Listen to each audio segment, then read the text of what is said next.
so I'll say a few words. Now, a lot of times, my question has always been, what are we doing to prepare the environment, to prepare for the coming generation? It's critical, because a lot of times I realize that if we don't prepare for them, they would come and they will start from where we started from. And that to me is not good legacy.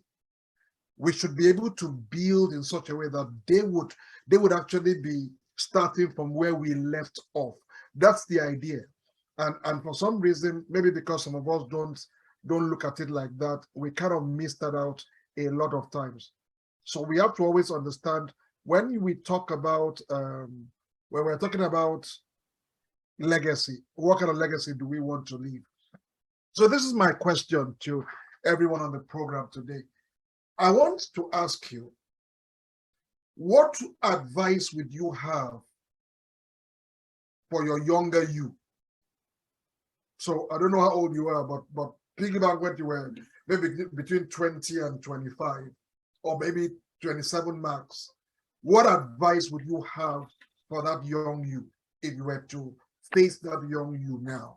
What would you say to them? That's what I want us to kind of banter over, because sometimes it's easy for us to kind of unconsciously remove ourselves from, I call them, from situations that can really, really impact us. So ask yourself, if you think maybe you're not young at heart, you don't think you're young enough, you think you're young, what advice do you have for yourself? What 3 things would you want to change so your life can become what you've always wanted it to be? That's my question. And I'm going to leave that open. So like I said, everyone, today and this month is a youthful thing. I want everyone to be in that youthful spirit. Now youths don't wait for someone to finish talking. They're already thinking, they're already answering. So I want us to engage fully on this program today. What would you advise your younger self if you were able to move back the hands of time and move back maybe 20 years, 25 years, 30 years ago? What would you tell yourself and advise yourself to do differently apart from how you lived your life so far? That's the question. Let me have some responses, please.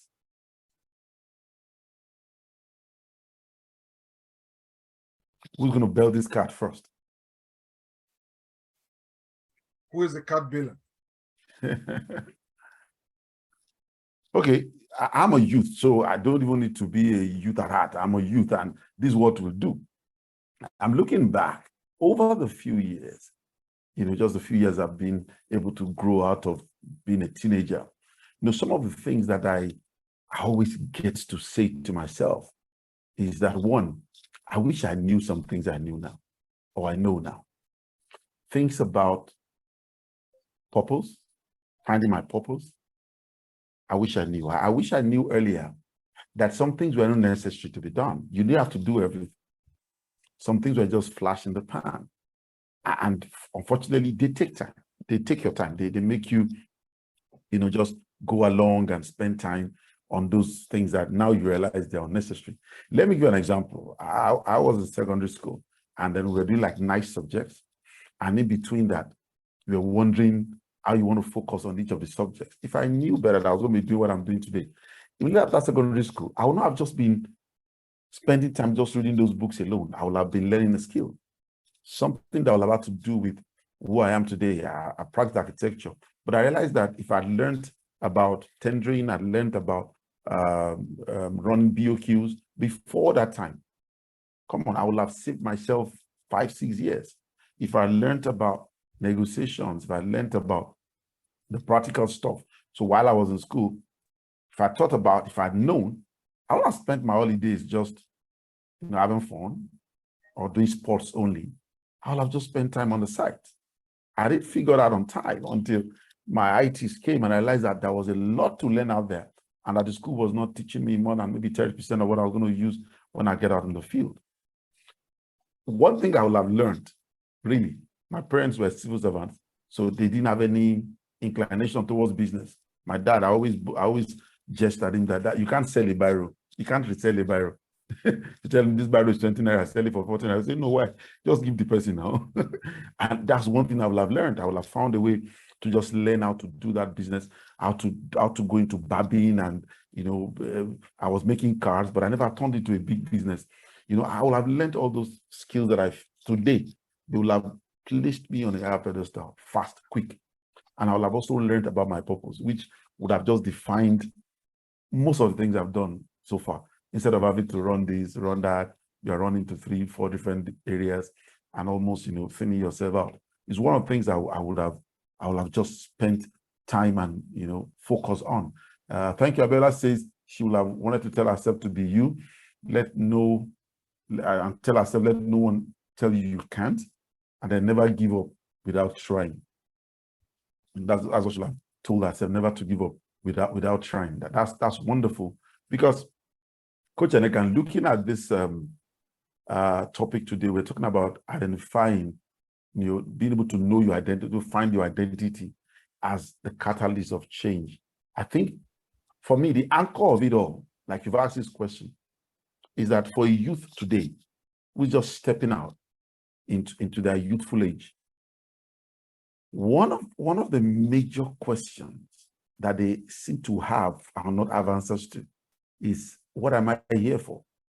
What am I to do? And like Miles Monroe, I believe, said, when you don't use a particular thing the right way, as it's designed to be used, that's when you have abuse. When we don't know what we are here to do, we tend to do whatever comes our way or whatever we come across. And that's where we see abuse. So looking back, I think knowing my purpose would have been one of the major ones, for me. And I see people saying I would have, Tom says I would have taken some risk as a youth. Okay, she'll have taken some risk, she'll have told her youthful self, take more risk. And she wouldn't have minded what people think about her. And this also still ties back to identity. Because once you know your purpose, I believe you will know what matters to you. You will know what defines you and what doesn't define you. You will know why you don't need validation anymore. I think I've come across maybe a few people in my life who seem to understand what they want to do quickly, early enough in life. And of course, at first, they always look straight to every other person when they start pursuing that. But later on, we probably get to see. There was a young man I knew in secondary school. His elder brother was my mate. And I saw him after secondary school, just went into pastoral work. And it seemed at first like, why not grow up a bit more and then probably go to theology school? But today, he has set up several churches in a unique model, not the normal church where you are GO and all that. No, he has a unique model because he believes that's what God has called him to do. And he knew early enough. So as a young person, he had poured himself into that very line. How many of us have gone to the left and right before we found our center lanes? How many years have we spent, studying accountancy, only to come back after like 10 years to go to do ballooning, or go back into music or into book writing or become a poet? How many of us have done that? So for me, being able to identify ourselves, knowing who we are made to be, knowing what area of life we're supposed to major on, I think is one of the most important steps or knowledge any youth can have at this time. Tom says, I would have been a multilingualist. Oh, she would have also learned more languages. All right.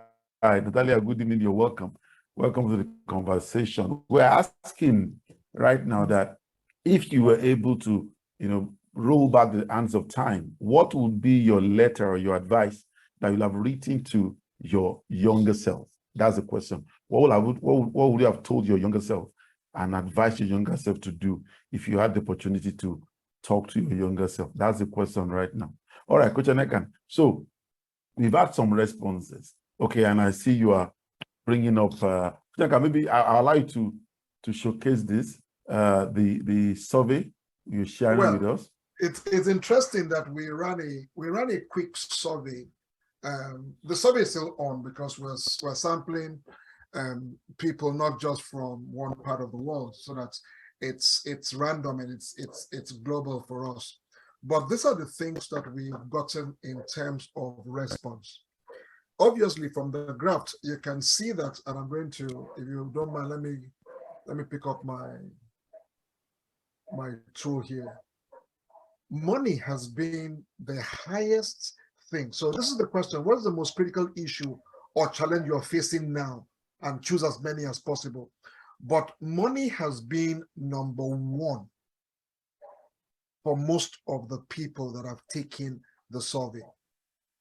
The second are tied, and that's knowing your purpose and career choice. And then the third is relationship and dating. And then you have things like finding your identity and all that. So let me use what Coach Bibi just said as my pivot for my next sentence. Long time ago, one of my mentors, Zig Ziglar, said to me, if you help enough people get what they want, you will end up getting everything that you want. So it became my philosophy, and here I was, as you know, out there and talking about what I would tell my younger self. I would have told him to get started now. I kept on feeling that when I'm right, when he's right, I will start. I would have told him to get started now. Because guess what? Chinese proverb says that the best time to grow a bamboo tree is 20 years ago, but the second best time is now. I would have told him, start now. You have a vision, start to pursue it now. Don't wait for some certification, don't wait for some validation, start pursuing it now. And I guess if I've done that, it would have made a difference. But even with that, I'm still glad, because the best is still ahead of you. That's what life is. It doesn't matter what has transpired before now, the best of you is still ahead of you. So here I had this instruction, part of my philosophy, to help enough people get what they want. So here I am, and I'm helping enough people get what they want. But I realized that most of them don't even know what they want. If you want to start a journey, don't you start from where you are, knowing where you are first? Because understanding where you are determines what direction you will take. If I want to start a journey north and I don't even know where I am, maybe I'm north and I don't know that, and I want to start a journey north, it's going to be cumbersome. Most people don't start by asking themselves that fundamental question: what's my purpose? Why am I here? Because before money, before your career, you have to know. Listen, when you understand your purpose, it makes everything you do meaningful. It makes it meaningful. Once you don't understand your purpose, guess what? You just go into the flow. You come out, oh, I heard that this is the good trade. This is the career that is kicking everybody back. No, so everybody jump into that, and you go study that, and that's your career now. And now that you're out, qualified in that particular area, guess what you're trying to do? You're trying to make it meet. So ask yourself, and it's never too late, what was I placed here to do? It doesn't matter what experience I've gotten. It doesn't matter how far I've come. It doesn't matter how many mistakes I've done. It doesn't matter how many successes I've had. What's my purpose? Why am I here? Once you begin to answer that question honestly, everything that you do would have a meaning. Everything you do would be your path to fulfillment. So that's where I went. That's what I thought, and that's why I brought this up. That's what I thought people would say. That's my greatest challenge, knowing what my purpose is. Because once you know what your purpose is, money and everything else ceases to be an issue. Where so you don't know. Aniekan. Yes. Sorry. Okay. Can I bump in quickly? You are a bump in, my friend. You said something now. I said you were wondering. You thought people would say, I want to find out purpose, right? Yes. So let me answer as a youth, okay? It's because, have you ever seen where someone can perceive any aroma. They don't have the perception of smell. They've lost it for some reasons. And then you ask them whether something is smelling nice or not. Can you imagine what how they will answer? If the person knows he or she has lost the perception of smell, they will just come out and say, I can't perceive anything. But if they never knew, they will tell that no, nothing is smelling. They will be so they'll be so assuring in their answer, and there's no smell here, either sweet or or bad. There's none at all. So obviously, Coach Aniekan, people don't even know that they haven't found purpose. Most people don't even, I think at the point when you're growing, you hear it and you think about it after a while, because the help to find it seems to be scarce.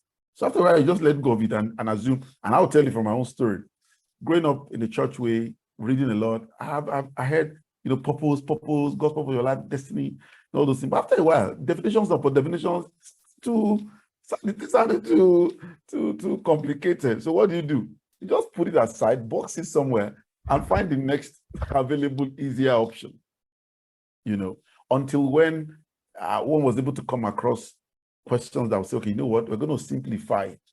This is what purpose means. This is how to find it. It's not a myth. It's not magical.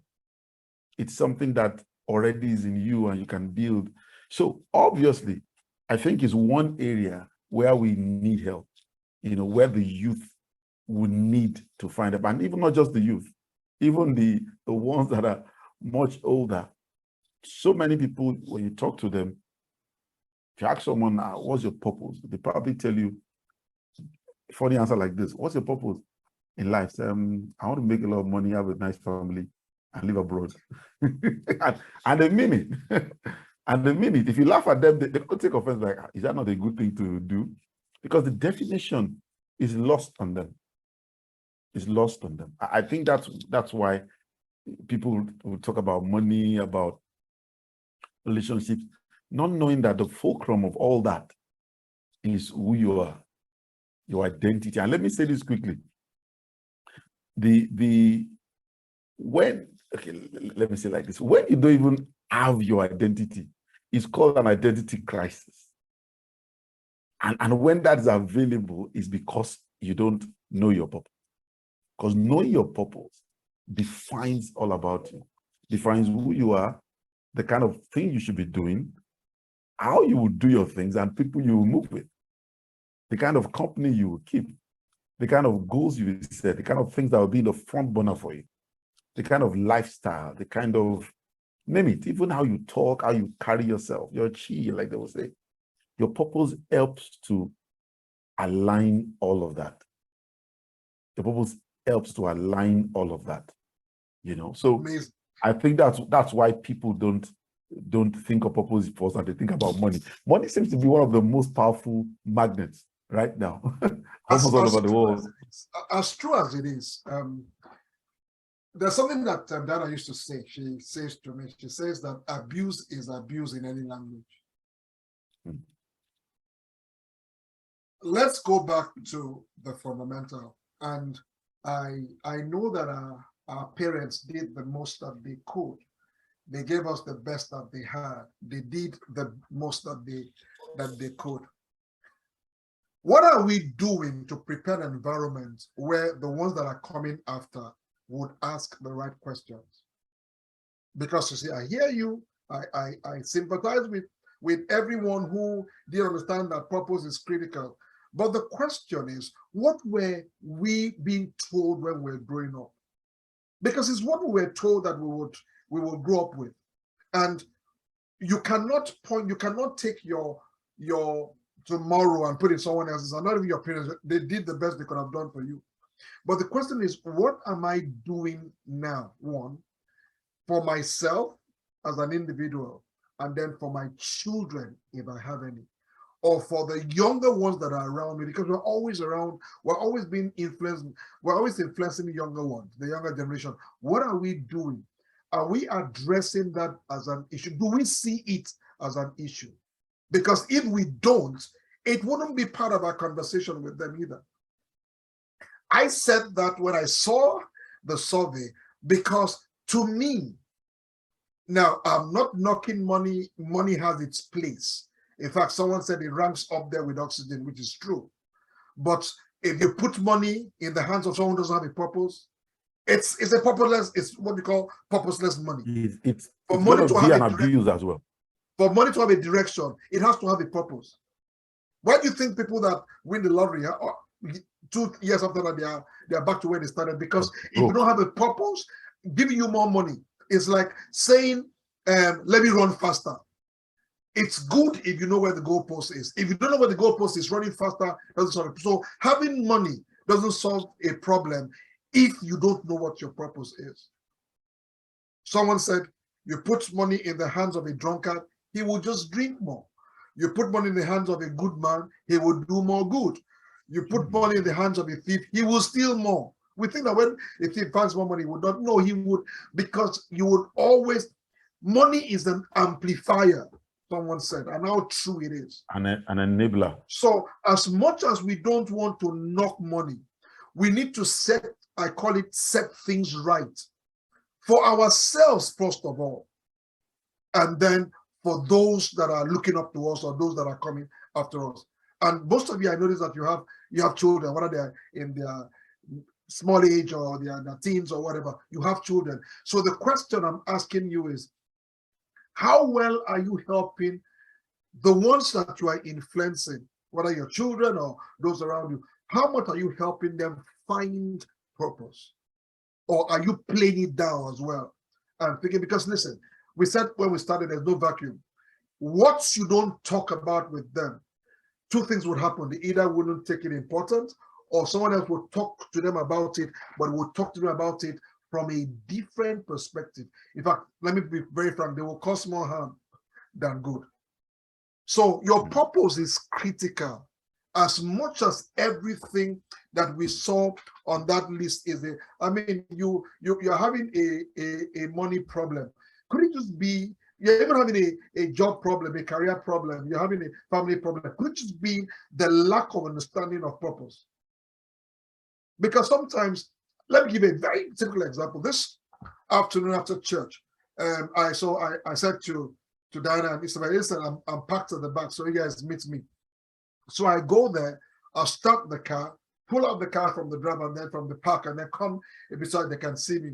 And I sat down there for a while. And I didn't see this lady. And I'm like, hey guys, you don't have a program that starts in like less than an hour. So guess what happens? I had two options, either to be upset or to smile. Guess what I did? I just smiled. I drove and then I saw them coming.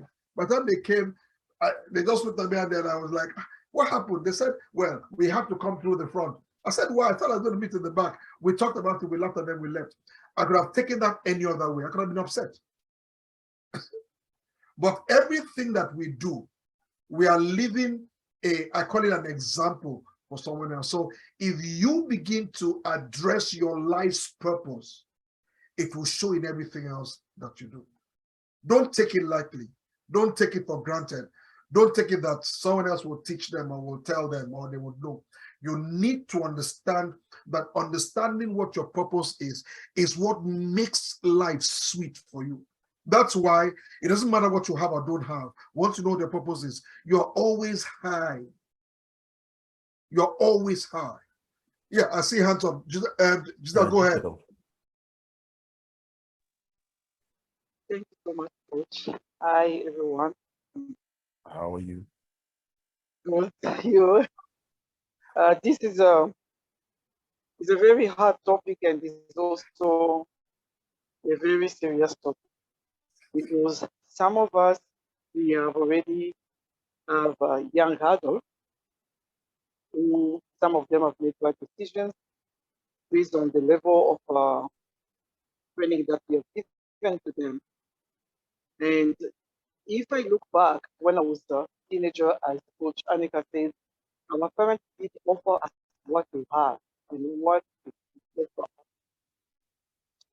I wish that we knew better. It's not just knowing better that makes somebody better. You can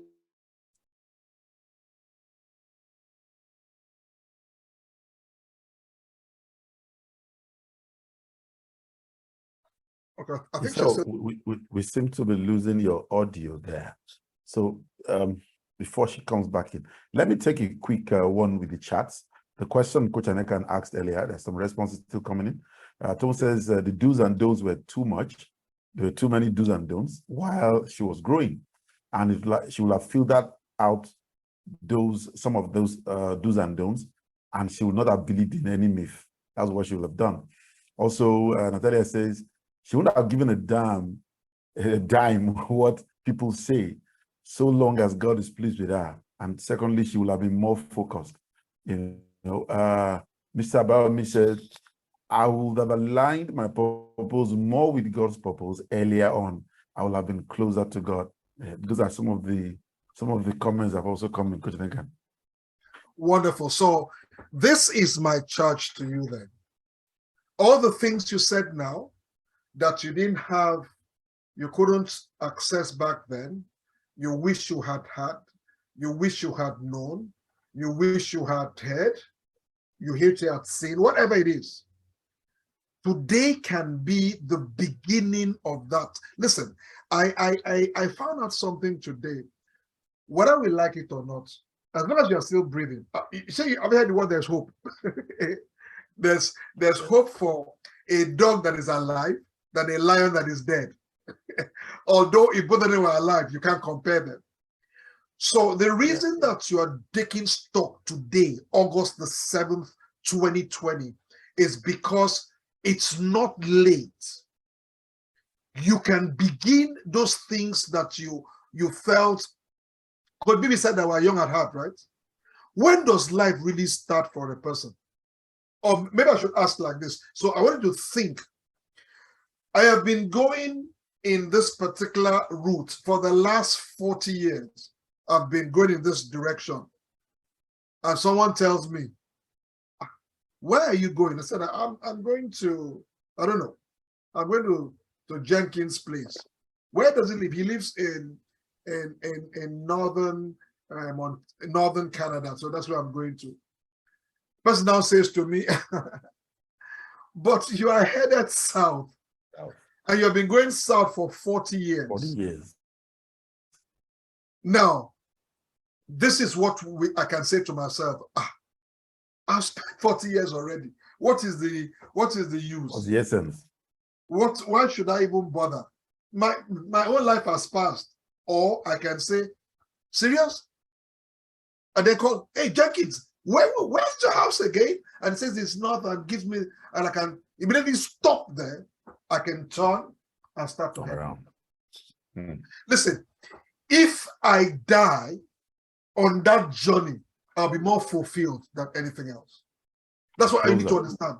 Because as long as you are in purpose, I like what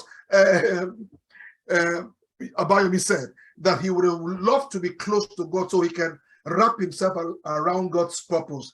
It can, listen, the more you are in purpose, the choices you make, the things you see, the things you hear, the things you say, the things you share will be guided by that. So it doesn't matter how long it's been, whether you started yours just last year or 2 years ago or 10 years ago or 40 years ago, you can say from today, I have found my purpose and I will start to live it from today. Whether you live that for the next 5 years, 10 years, 20 years, 30 years, it doesn't matter. Because just like it is when a woman is pregnant and she wants to give birth, the pain they go through at childbirth, it's out of this world. I know sometimes some men have tried to put that pain on them. So I wonder why they want to do that. You're not equipped to do that. You're not equipped to handle that kind of pain. But after that pain, the joy of the child, this moment, like, let's have one more. Let's have one more. Because the joy of where you're going will overshadow everything that you had to go through to get there. So if you find purpose tonight, if where you are is PM, or you find purpose this afternoon, you want to start to live that from tonight. That's it. I didn't find my purpose when I was young. I didn't find, everything was good. You know, when we went to school back then, they asked us, what papers did you get? So I told them I got maths, I got English, I got chemistry and biology, and I got physics. So they said that's sciences. So I went to do electrical electronic engineering. That's what I did. That's the way. Nobody asked me, what do you want to become? Who would you like to? They asked us when we were 7, 8, but they did it because I guess they feel that children have youthful, they have this excitement. So just keep them excited, keep them glued. Exactly. So I want to be a pilot. I want to be like my daughter will scream. I want to be a fireman. I want to be a policewoman. I want to be this, and I'm just listening to her. But I'm going to ask her. When she turns 7, I'm going to ask her, so what would you want to be? Nobody asked that, because if they had asked me and you told them, then guess what they will do? They will be able to guide you into what to even study. Funny enough, some of us are doing it to our children too. Yeah. We're not sitting down with them. We're not asking them. We're not finding out from them. Let me tell you what I did. And everything I'm saying tonight, you can start it now. It's never, listen, when you know something is when you actually start living it. So what you didn't know yesterday or 2 days ago, or 2 years ago, or 10 years ago, or 20 years ago, that's it. You didn't know it. But now that you know it, it's easy. When my daughter was young, I realized that she was not like every other. She will come, you could arrange something, she will scatter them, walk away, and then come back and arrange them the way she wants to. So you know what I did?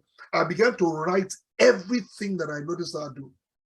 Because you see, sometimes we kind of program our children the way we were programmed, or what we think is right for them, and most times not what is right for them.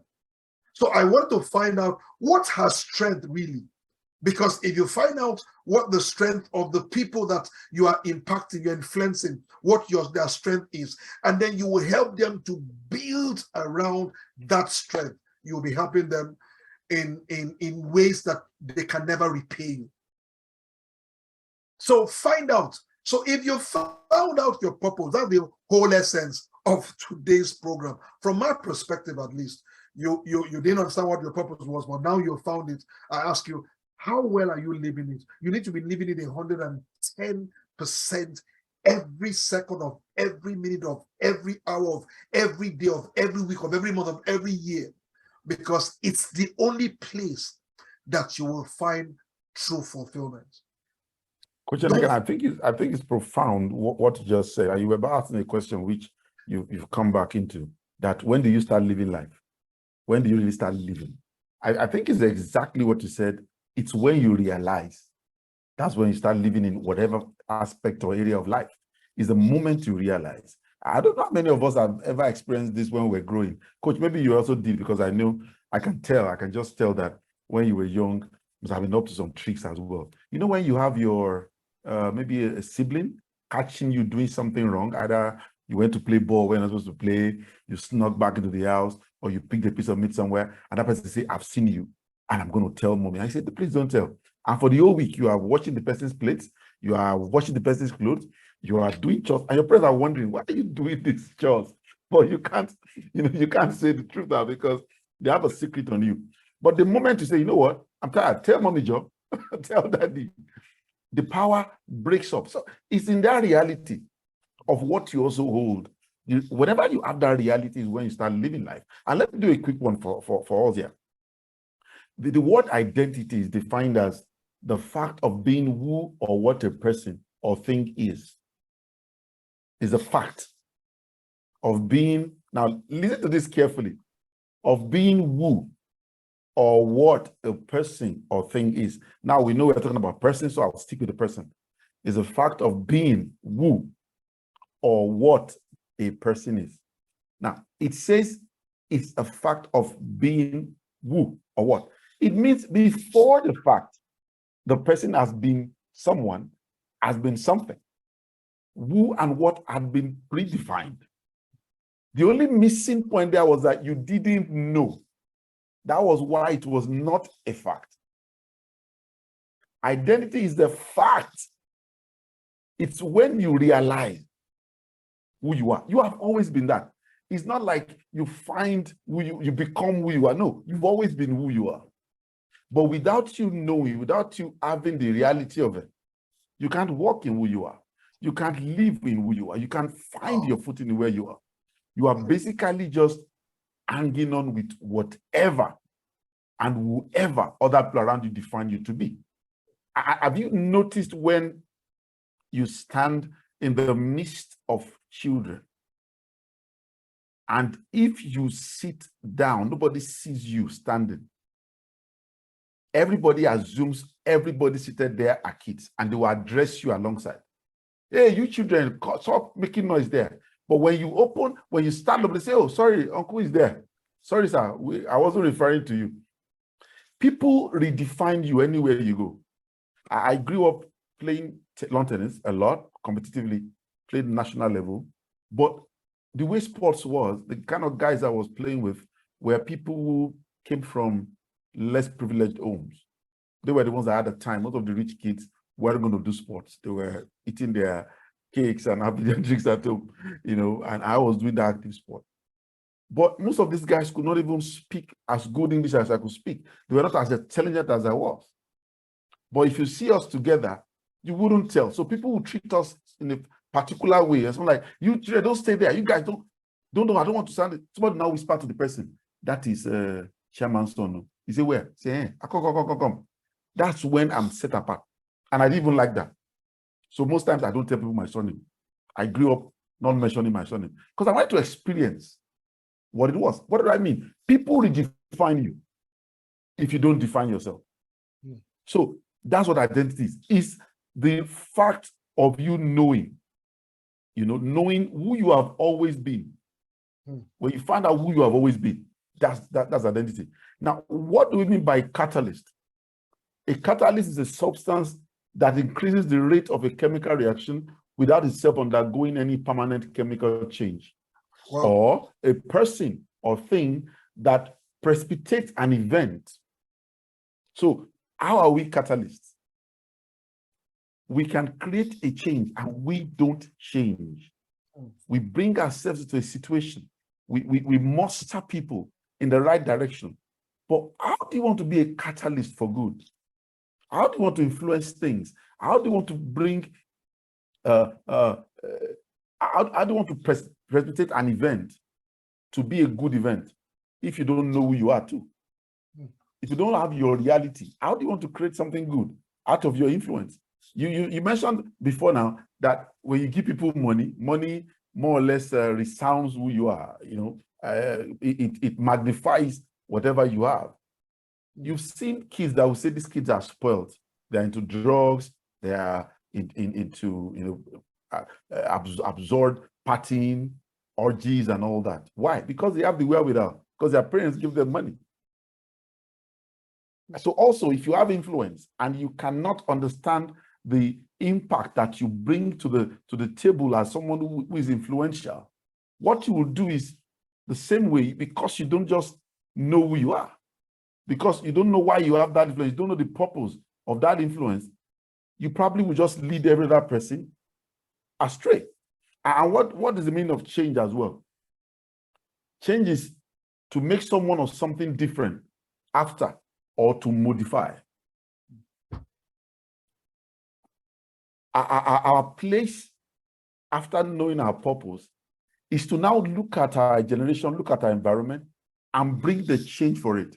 Because when you know your purpose and you see other people who don't know theirs, you see your community moving astray, you see the youths, the people around you, they are doing the wrong things, they are moving in the wrong direction. Our purpose, part of being able to know our purpose, is to now create that change.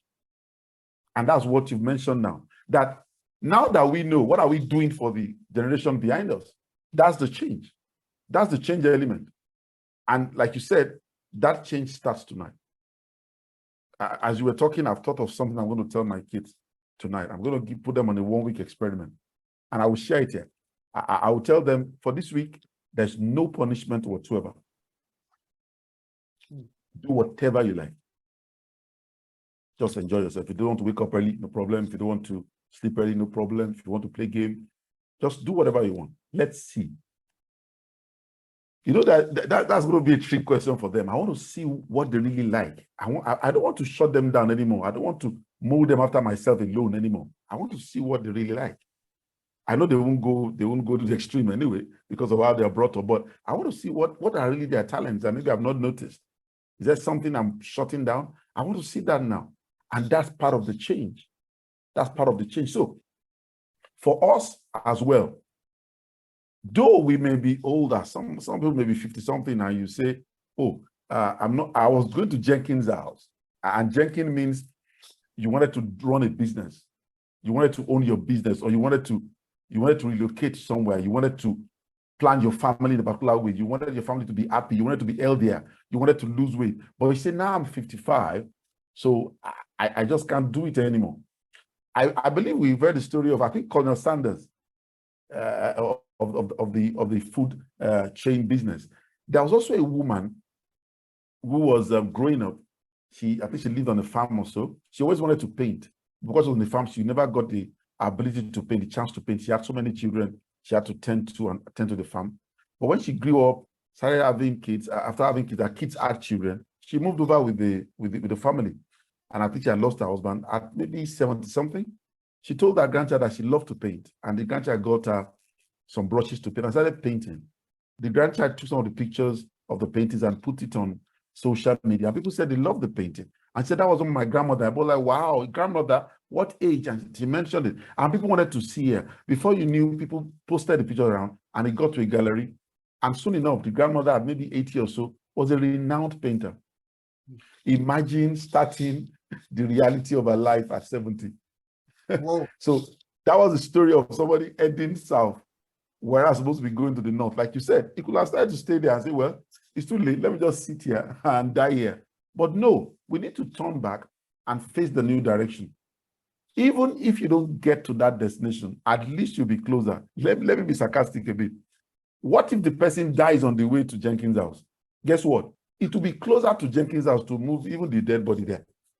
It will be closer at least. So even if he didn't get there while he was alive, in death, posthumous, they will still move him there.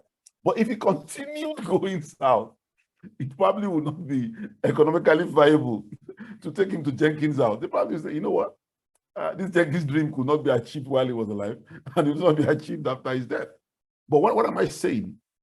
I believe that we'll make it to whatever destinations and areas of life that we want to do. But we should know that it's never too late. I think that's the bottom line. It's never too late today to find purpose and to begin to walk in that purpose. And Coach Aniekan, the question I will now ask is this. Probably there are people out here who are asking, okay, I've read about purpose, but how do I find it? How do I know it? Let me keep that question in mind while we take a question and take a comment from Natalia. Natalia, go ahead. Okay, thank you very much. So I just wanted to point out something about our kids. Now, my parents, while we were growing up, I can't remember if they asked us directly, but if what we wanted to do. But for us, we all had in mind what we wanted to do, and they gave us all the support. That's all I can remember. That our parents, whatever you laid your hands and said, okay, this is what I want to do, they will give you all the support. They will encourage you, and all that. So then another thing my parents did for us was to, allow us, yes, as parents, we will teach you this and teach you that, but you must have a will of your own. Being able to take decisions, even in the absence of your parents, whether or not they were there, you're taking decisions that would be meaningful. And when your parents look at you, they're proud of you. Because sometimes in trying to do things for our children, trying to be overprotective, we make them, we cripple their abilities. Let me use that word. It's always good for them to make a mistake. I remember my mother, that was my brother, she was in particular, she wants to take decisions for him. And because she feels, okay, he won't do it right, he's going to get into trouble and all that. My brother is older than me. And my mom was always like, okay, let me, because we're like, allow him at least make mistakes. We make mistakes. Why not letting this one make mistakes? And she feels that, okay, there's some things that's happened in the past. He's like, allow him. if he makes that mistake, he will learn from it and become better. But if you keep interfering, he won't. I think somehow my brother took this and said, you know what, enough interference, and let me just find my way and let's see what's going to happen. Today, he turned out even much better. All my mom's fear were just like, okay. And she was wondering, we're now wondering, what was she really afraid of in the first place? So I think in trying to help our kids, asking them these questions, we should, teach them to have a will of their own, being able to take a decision. So if they make mistakes, they learn from it and take responsibility. And if they do right, they are proud of themselves and want to do better, because we can't be good all the time or perfect all the time. And there's a reason why life is, in two phases. Let me put it that way. Either you're failing or you're doing well. And I just want to add again that there are a lot of people who may have even found their purpose in life, but they're afraid to step out of their comfort zone. I'll say this with particular reference to friendship. There are people in our lives that we need to move away from. There's a particular guy that lived on our street when we were growing up. In that neighborhood, most of the people there, most of the guys there were not doing well. But the moment they leave that environment, they begin to prosper. And we begin to wonder, what's going on? Because you find a lot of youths around that neighborhood who were smoking igbo and living anyhow. But the moment, so this particular guy who left and he was doing well, and then his friends said, and they said to him, I beg you, they kept making him that emotional blackmail, drew this guy back to them. And by the time he came back to them, he became useless. He began to take igbo. And this was somebody who was avoiding that. And he ended up in Yaba left. So sometimes having that will of your own, where nobody can push you here and there and tell you, I'm not going to associate with you except to do what I want.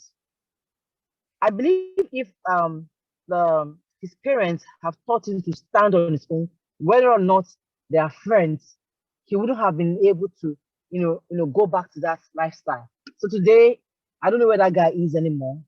Last time I saw him so many years ago, he was a sorry state. So we need to move away from certain friends. There are friends that I was very close to, but I had to cut off from them. Not because they were bad, not because I realized that their purpose in my life have been served. Some are still there along the way. They have their mission. So the moment people's purpose are served in your life, allow the divine hand of God to actually direct you. Otherwise, you remain in Egypt and wondering why you're finding it difficult to get to Canaan land. That's just, let me not say more than this. I'll leave it there. Thank you very much.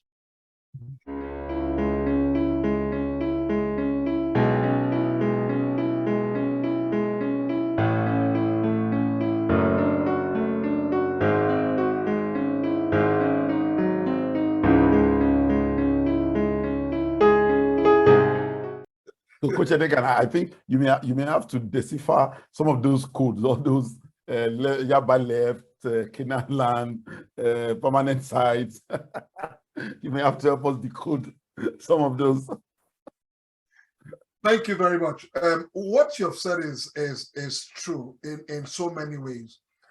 What I want us to kind of piggyback off that, even if you don't understand the Yaba left and the thing that she was saying, it's that when you know that a particular relationship is not aiding your purpose. So you see where you are going to, is not aiding my purpose. Now, let me go back to you and your children. I see Giselle is back. So let me let you, I know you are kicked out, so please go ahead.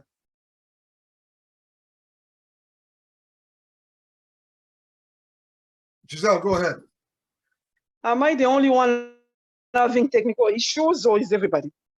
I think it's just your side. That's what we call it, technical issues. It's just technical as well. I've been moving around my house.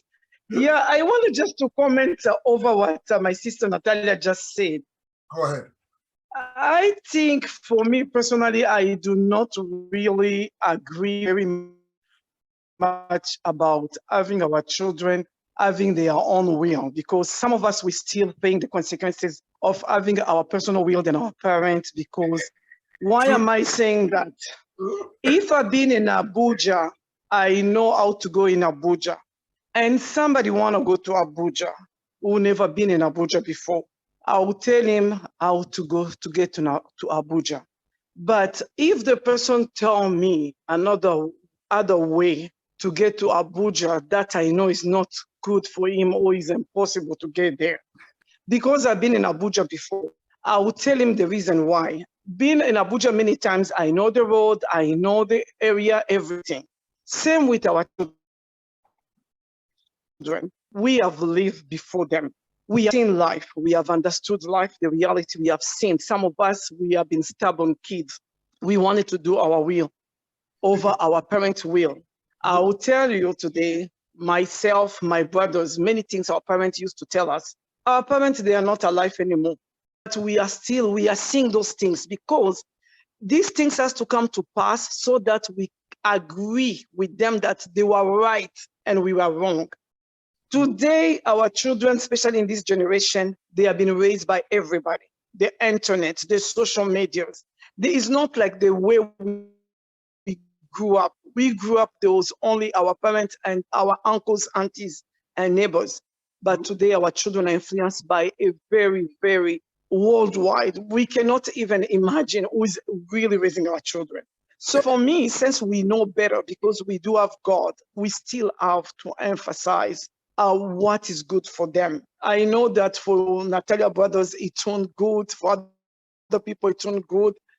But some of the decisions, I think, by the grace of God, we have to pray for God to open their eyes and ears to understand and see. So that is one of the things that I can say. I have young adults. Many of you, maybe you are raising kids now. And I know Coach Anika, I'll wait for you for Isabel to get a little bit grown up now so that we can discuss about this. Because today, when our kids, they are young, they are cute, they understand everything. But when they grow up, they bring their own understanding, because the media, the social, they are just surrounded by social world.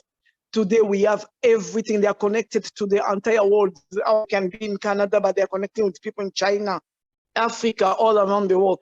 When we grew up, we didn't know anybody. If you don't have somebody in America, you never, even though you do have, you will never talk to them. You will never talk to them. So that is what I really wanted to add to what my sister said. Wonderful. Thank you. Thank you very much, Giselle. It's amazing. Now, she's a grandmother, so she has children who have children. So she speaks from a well of experience. One thing I have found out is that you have to keep on being the example for them. You see, there's no amount of, so yes, they have freedom. Yes, they can choose a few things. They can choose to eat rice or eat beans or eat this or this, but they can't choose when they want to, especially at a particular age when they want to go to bed, because some things are not good for them. Now, let me kind of put a balance to that. Your purpose is what really defines everything. And I see Dr. Rami in the house. Dr. Rami, welcome. Nice to have you tune in. Please remember that everything. Thank you, Coach. Good evening, everyone. Glad to be here. Good evening. Thank you very much. We missed you for a while. Welcome. Yeah, it's been really hectic, but I'm glad I'll just sit here and listen. Thank you. It's amazing that a lot of times your children become carbon copy of you because of the way you've lived in their presence. I think this is what some of us are making as having challenging. We want to tell them to do one thing while we're doing another. They don't listen to what we say. They look at what we do, and that's what they use as standard. Now, what would happen in their future? What I want you to start asking yourself is, I have 2 children, I have 3, I have 1, I have 6.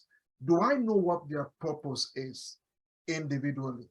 Because when you know that, you can relate with them in the light of that purpose. That's the key thing.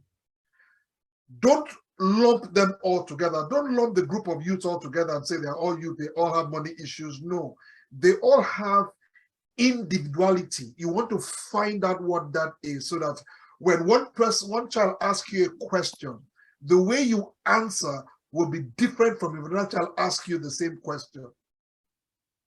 Long time ago, I learned some people, they can be far off and you wave at them and they understand. Some people, if you don't hug them, they don't think that you greeted them or that you care for them or you are concerned about them. So it's critical for you to understand that even when you're dealing with the younger generation, they all don't want the same thing, at least not at the same time. They are all not going in the same direction. So we have to create an environment that will be conducive for them to find out what their purpose is, what their why is, and to live in accordance with that. Because once they begin to do that, it doesn't matter what influence they get. That purpose will, listen, purpose is an internal thing. For those of you, I mean, you kind of, we're not too sure, but when you found it, it's a pull. It will be pulling you in a particular direction. So you just get up and you want to do certain thing. Maybe someone else did it, and you're like, it doesn't resonate with me, because your purpose is guiding the choices that you make. They are subconsciously guiding the things that you make.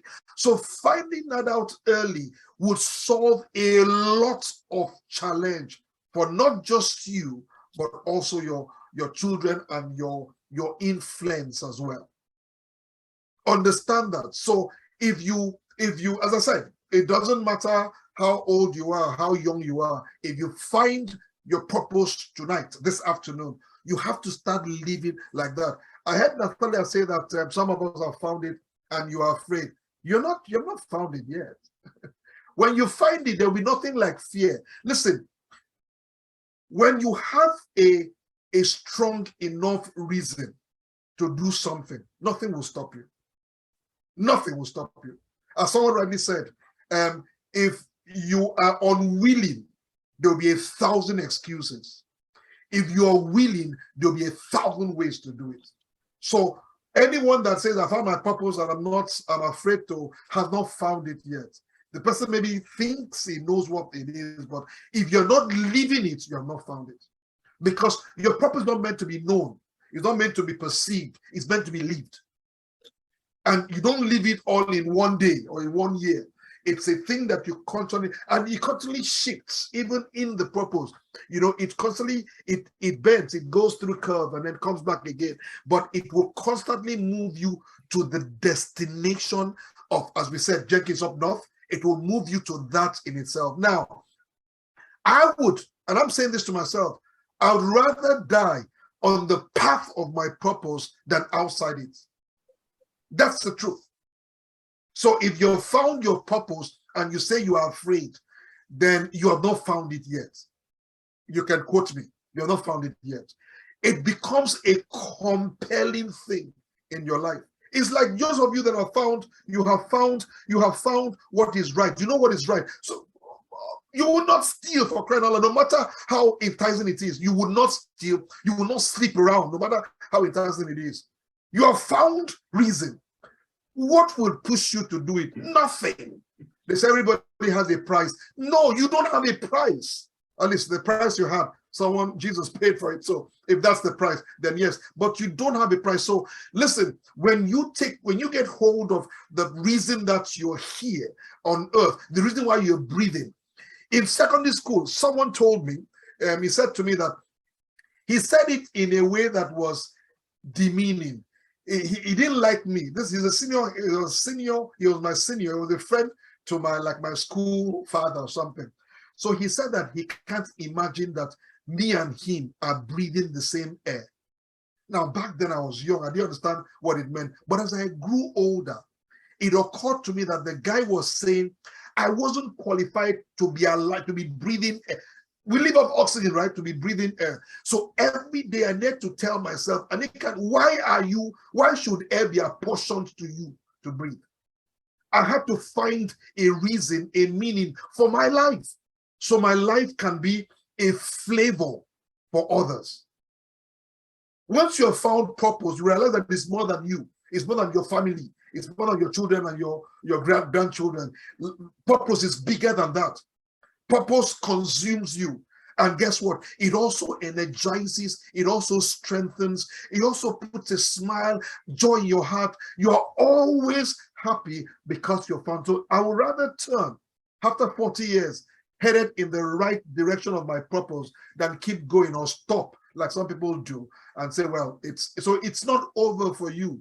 Your age is a number. It's not over for you. And if you have not yet found your purpose, you need to put that as your number one goal. I need to find out what's my purpose. Why am I breathing? Why am I alive? Why is God excited about me every day? Find that out. And your life will take a different turn because your life will now have meaning. It will have purpose. It will have direction. You will not be, in quote, purposeless.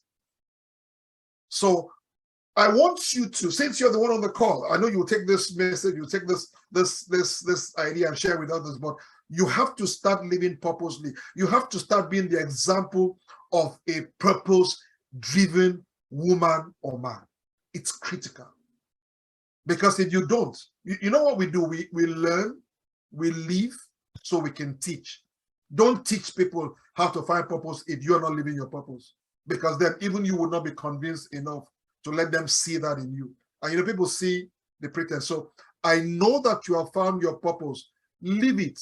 It doesn't matter whether you found it tonight or you found it years ago or last month or you are looking for it. When you find it, that's one thing I found about purpose. The more you live it, the more you get at home with it. the more you don't need to explain it to anyone. It's critical because once you understand that, then it would put life in a very, very, it's not that you have it easy. I mean, no, let me use the word easy. It's not that everything just goes according to plan. No, your plan sometimes will get kicked on your face. But guess what? Purpose helps you to rearrange it again. You're going somewhere. And this just keeps coming to mind. It says that for the joy that was set, Jesus endured the cross. Now, some of you have never really sat down to look at and look at the essence or what it means to go through, to be condemned to death through crucifixion. You don't understand what it means, yes. So Google it, find out what it means. Then you understand that it's the least thing he would have wanted to do in terms of what he wanted to accomplish. But the joy that was where he was going, come on, it will keep pulling you. And that's what I want your life to be. I don't want you to, whatever age you are, to struggle to do something, to struggle. You are grinding, you are trying to make ends meet. You should just get into the autopilot of your purpose. And you will see the way it will begin to arrange things for you. It will begin to bring things to you, consciously or unconsciously. Arrange people, arrange program, arrange certain thoughts. Let me say this in final, and I'll take your questions or comments if you have any. Years ago, when we moved to Jamaica, I kept on asking, why did I have to move? Now, I knew why, but I wanted to I wanted to bring that to my forefront. And then I know the Bible very well. I know God, so I went to search. And I found out that the reason that Abraham, now pardon me for those of you who you're not Christians, if I'm using this analogy, but I want to listen to him because the principle here. He took him out of somewhere to take him somewhere else.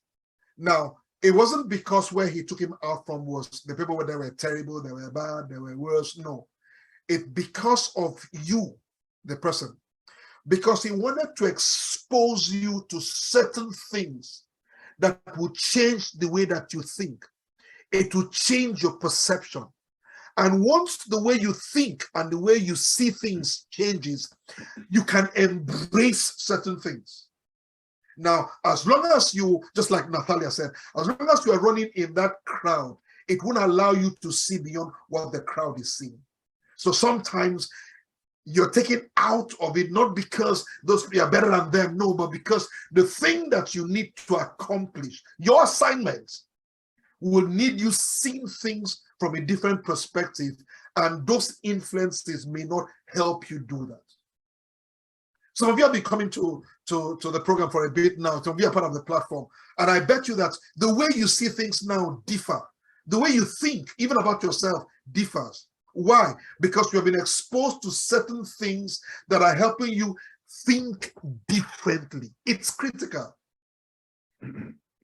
So you embracing that, and listen, this is not supposed to be, it's not a competition we're having.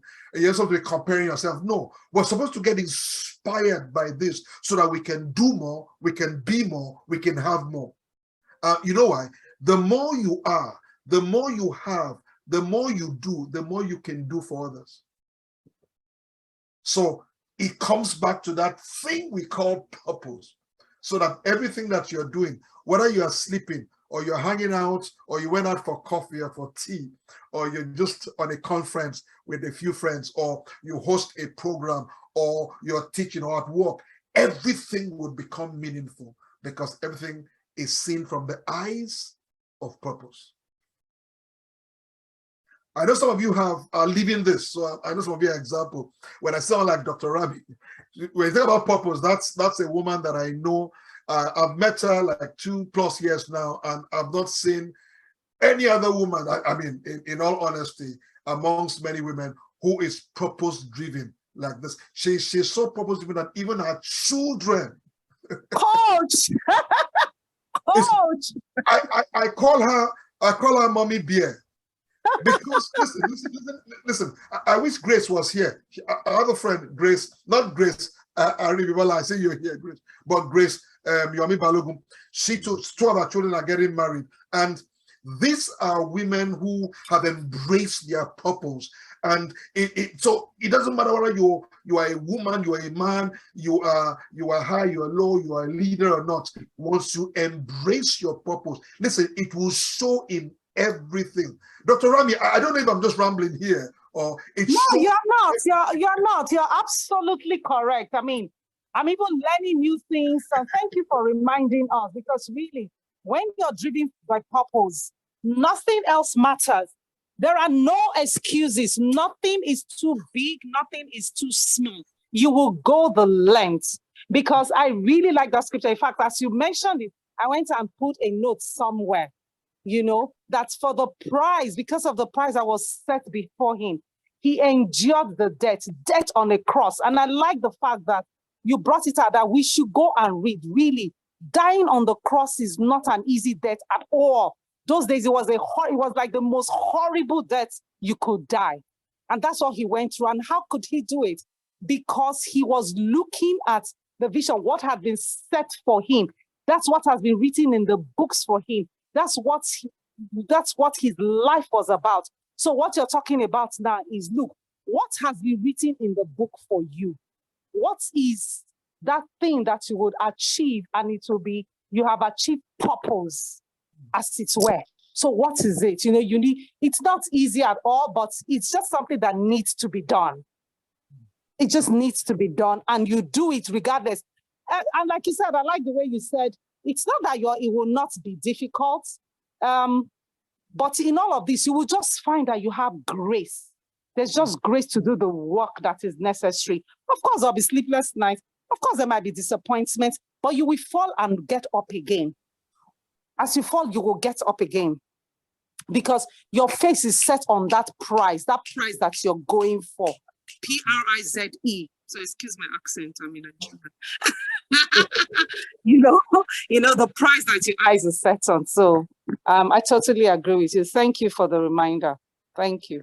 So, Coach, I heard you mention some advantages, some benefits, you know, of knowing your purpose. You've mentioned that it drives your life. You've mentioned that it allows you to be focused, you know, but before we close, and I know next week we'll have to really dig down deeper and unravel, because I still wanted to answer that question. Hopefully next week we're able to unravel it. That how do we really find purpose? What are our skills, our passions, our giftings? What have they? How do they point us towards purpose?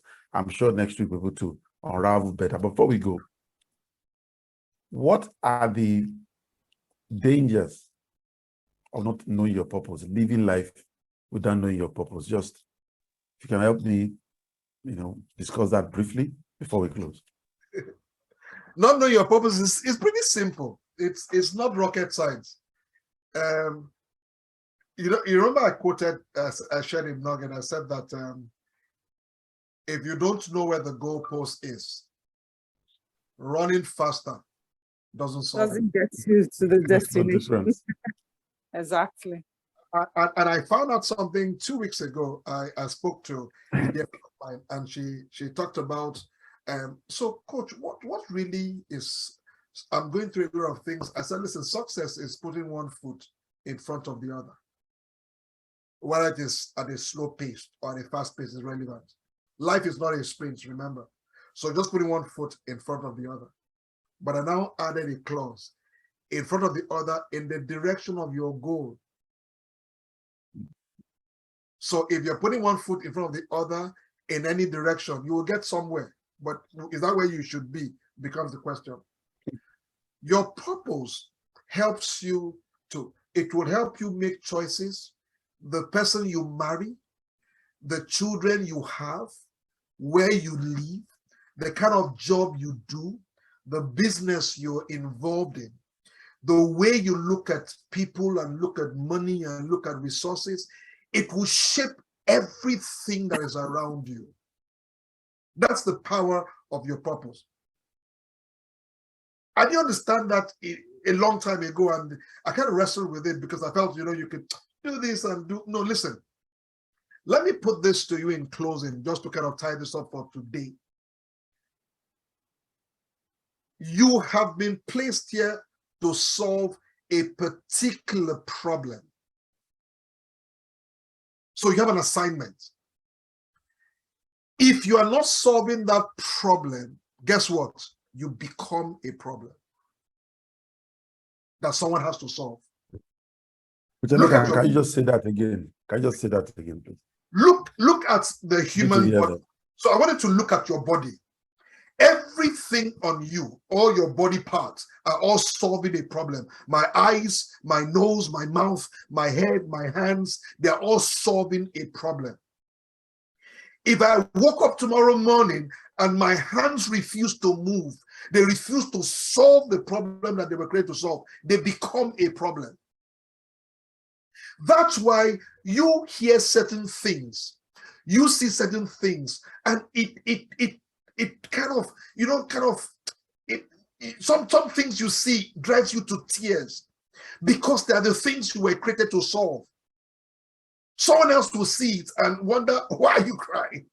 It's just because it's not in them. When you understand the problem that you were created to solve and you are solving it, and you're solving it for the right people, listen, money becomes a default. So when you understand why you are here, it's critical. Your purpose, you would not abuse any opportunity. You will see opportunities clearly. You would embrace, you would meet with certain people and these are people for me and people not I shouldn't touch, but it will shape your life. It will shape everything. When you go to bed tonight, you'll find out that you can, although you have not finished all, and there's a lot to do, you can just rest on your pillow with a smile. You have done what you could do today. Tomorrow is another day. And if I sleep today, I don't wake up tomorrow. I know I did all I could do today.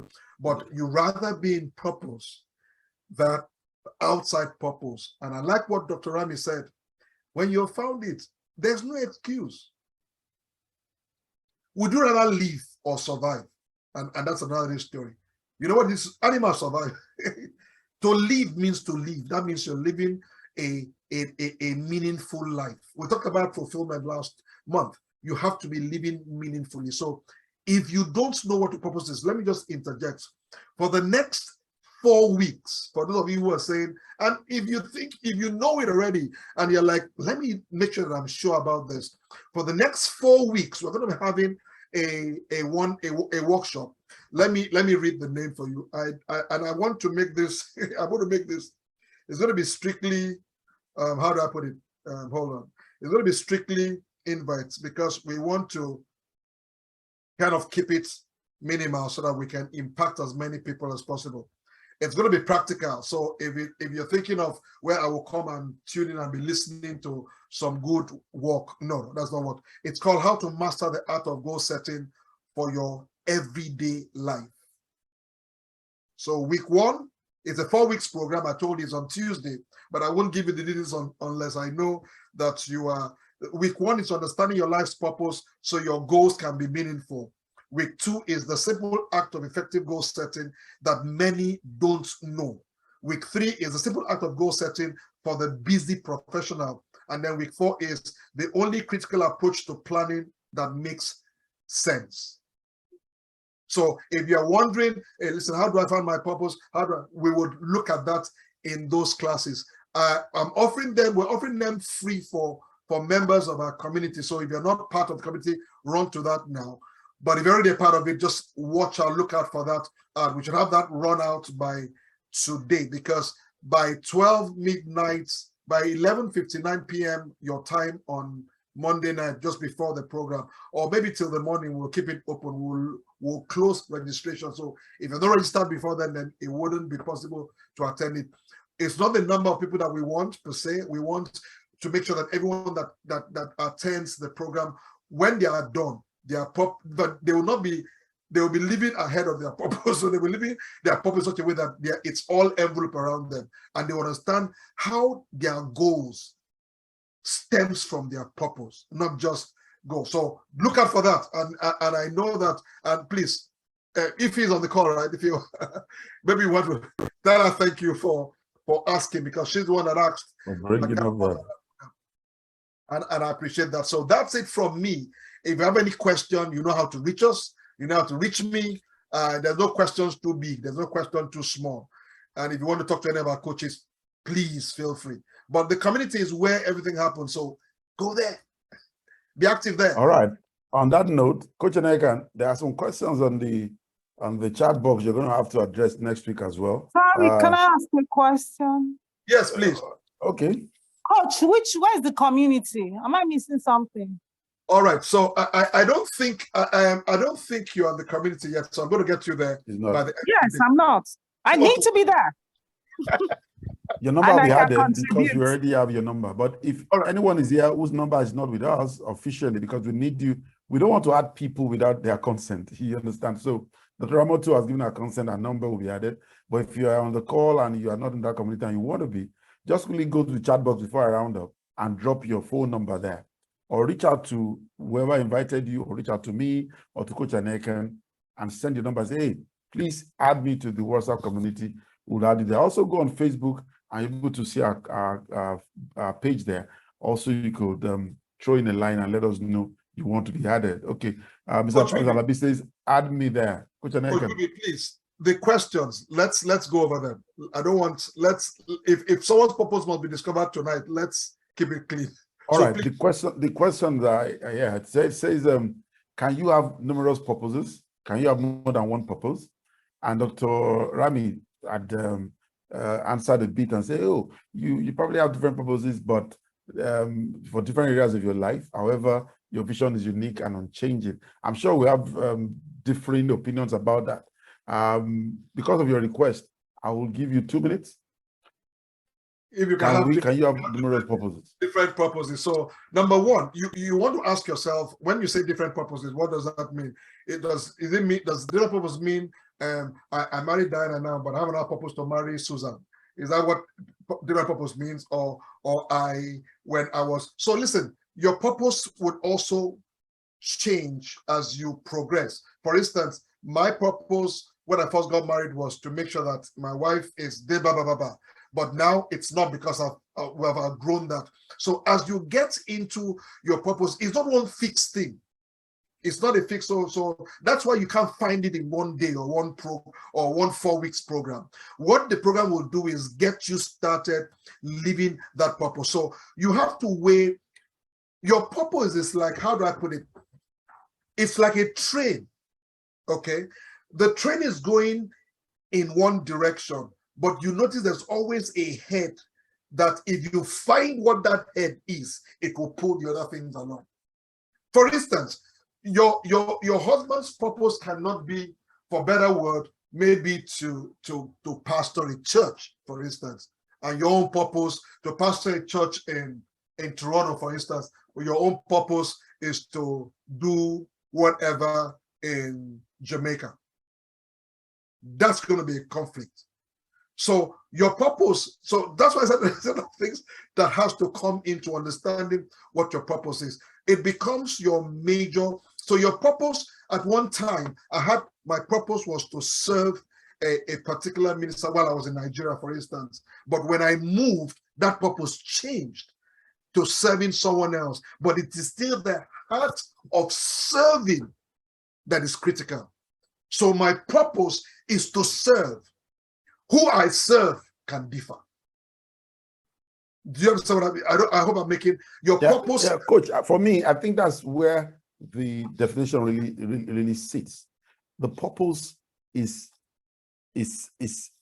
there. It's one thing, all right? But there are assignments on the way. Like you mentioned, the engine that makes the train to move, if you find the direction of that engine, you find that every coach follows that direction. That's right. Every coach attached to that head follows that direction. So it's just like we have many parts, all right? But it's one body. Your purpose is one, just that you have like assignments within it, phases. You have, how do you put it? You have segments of it, which changes or not even change, it evolves as you go on. As you finish this assignment, you get to a higher one, you get more clarity, you get to a bigger assignment. If you start with 2 people, helping 2 people, next time you're helping 10, you're helping 1,000, you're helping 1,000,000, you're helping a nation. But God knows we can't just bust out there and do everything. I believe God takes us through it step by step, gradually, so that we also get trained. We understand the frailties, we understand the weaknesses, we understand our own struggles, and we get over them. I believe it's a journey, but end of the day, it's at that point, that purpose point all the time, just that there are segments to it. And that could be what you are calling different purposes. Coach, Yeah, you can answer me this question next week. Go ahead. I just want to know, this purpose are we talking about? Okay. Is it a personal purpose, or is the purpose of which God has created you here on earth? Why are you here? What is the purpose on which God appointed you here on earth? Why do we still, like you said, why are we still alive today, as today? Is it because our personal purpose, or is it because of the God purpose for which He has placed us on earth? That's an interesting question. I don't think we have to wait till next week, because Next week, please. when you talk about purpose, for you to talk about purpose in the first instance, so let me put it like this.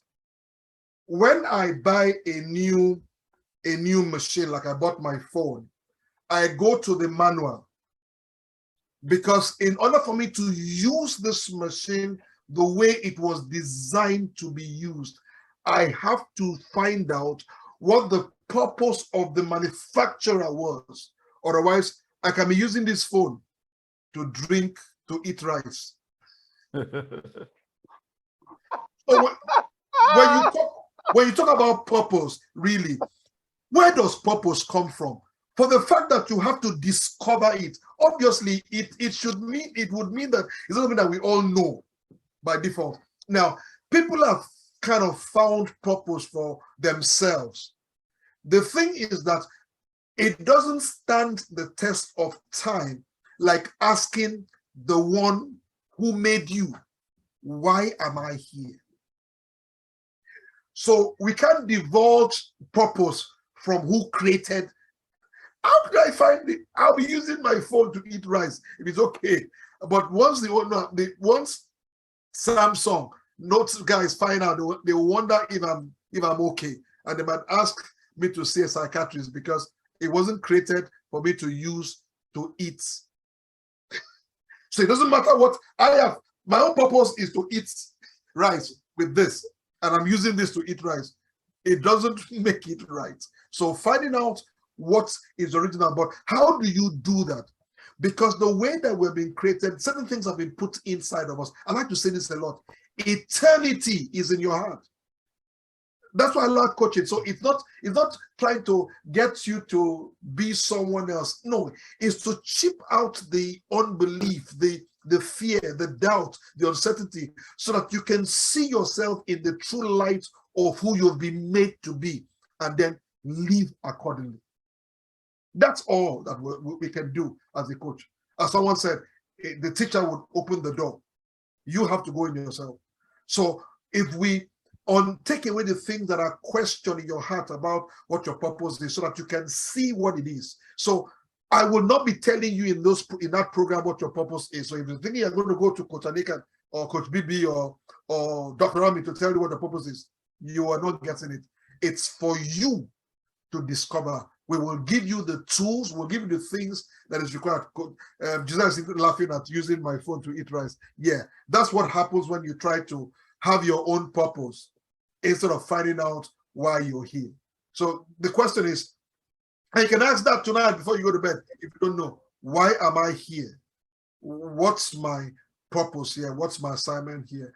And you may not hear it tonight, you may not hear one big bar sound and then bar, that's your purpose, and then I found it. It might be something that you begin to point. You like to do this. Why do you like to do it? I like to do it because it gives me meaning. Why? I just like to, like they ask someone, I like to beautify people's faces, or I just like to organize things. But we'll look at all of that in the program for this 4 weeks program. So I wanted to keep your ears peeled so that once we get a particular amount of person, will close registration until some other time, and sometime that program will be a paid program.